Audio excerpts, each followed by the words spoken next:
Friends, तुमचं स्वागत आहे माझ्या नवीन व्लॉगमध्ये. तर आमची जी पॅकिंग होती ती पॅकिंग करून म्हणजे थोडीशीच झाली होती, काही पूर्ण झाली नव्हती, पण तरी पण रात्र झाली होती आणि सगळेजण पॅकिंग करता करता खूप थकलेले होते. त्यामुळे हे असे गाढवासारखं पडले होते आणि मी व्लॉगिंग माझी चालूच होती, सकाळपासून सुरूच होती.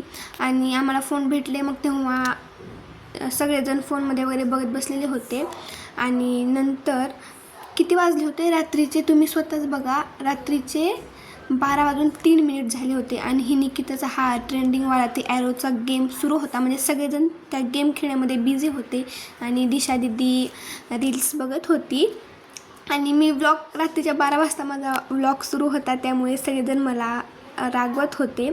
आणि त्यानंतर नाईट शिफ्ट होती वाटतं, म्हणजे आणि मला एकच काम, नुसतं व्लॉगिंग करायचं.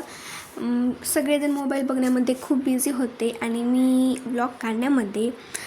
सानू मात्र तिच्या घरच्यांसोबत म्हणजे घरच्यांसोबतच फोनवरती बोलत बसलेली होती. सकाळी दिवसभर आम्हाला पॅकिंग करण्याच्या नादात बोलणं नाही झालं घरच्यांसोबत. तर सानू रात्रीचं निवांत तिच्या घरच्यांसोबत बोलत बसलेली होती आणि ती बोलत होती, अगं बास कर, मला एकटीलाच काही व्लॉगमध्ये घेते, बास कर की बाई, बास कर.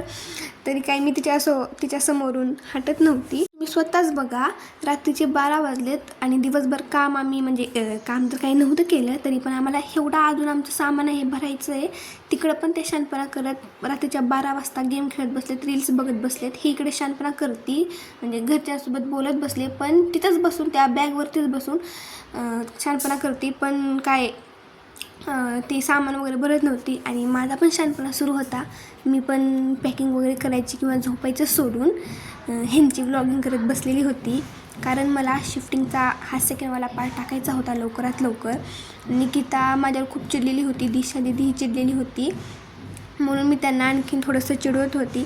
परत दिशा दिदी बोलली, काहीतरी मला बोललीच होती आणि तरी पण मी तिला हसवलं कसं तरी. आणि ती बोलत होती, हां तू व्लॉगिंग खूप छान करते, म्हणजे मला चिडवून घेत होत्या त्या, काय खरं बोलत नव्हत्या.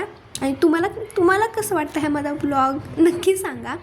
आणि रात्रीची सेकंड शिफ्ट करून प्रतीक्षा कंपनीमधून आलेलीच होती आणि हिचा शहाणपणा फ्लिक्सचे प्रोडक्ट वापरते ना, तिचं रात्री पण तिचं ते मेकअप, ती स्किन केअर हे ते सुरूच असतं आणि सुरूच होतं. तरी तिलाही मध्ये घेतलं. ती म्हणते की मी नसतीच व्लॉगिंग करताना हे ते म्हणून. तुम्हीच बघा, हे माझे फ्रेंड्स लोक रात्रीच्या 12 वाजता कुणी असलं करतं का? असला विनाकारण टाईमपास करतो का? रात्रीच्या 12 वाजता गेम खेळणं, ते रील्स बघणं आणि माझ्यासारखं व्लॉग करणं आणि ह्यांना व्लॉगमध्ये घेणं, हे माझ्यावर एवढे चिडतात मी ह्यांची व्लॉगिंग करते. पण मी काय व्लॉगिंग करायचं सोडणार. आणि हे दुसऱ्या दिवशी सकाळचं, हे आमचे ज्युनियर्सची रूम, म्हणजे आमचंच 2 BHK मधले साईडची रूम. हे आमचे ज्युनियर्स आर्या, प्रेरणा आणि हे प्रचिती.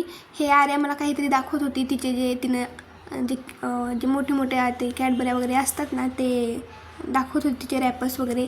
हे गुलाबाचं फूल ह्यांनी एकमेकींना दिलेलं होतं. हे ह्याच्यात आर्याची डायरी वगैरे होती ना, ती दाखवत होती.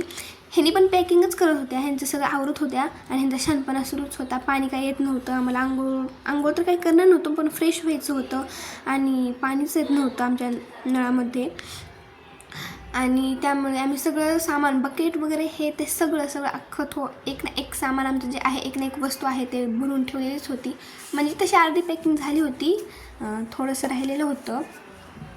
आणि त्यानंतर आम्ही फ्रेश झाल्यानंतर आमचा खाण्याचा टाईम, आमचं खायचं काही सोडत नाही. कुठंही एकानं जरी खायची गोष्ट काढली तर आम्ही सगळेजण त्यावर तुटून पडतो. आर्या, प्रचिती, प्रेरणाचं पण काहीतरी चाललेलं होतं आणि आम्हाला समजत नव्हतं की आता त्या हॉस्टेलला गेल्यानंतर रूम वगैरे पटकन म्हणजे चांगली रूम कशी घ्यायची, कशी शोधायची. आम्ही त्यांना सांगत होतो आमच्या सगळ्या प्लॅनिंग वगैरे.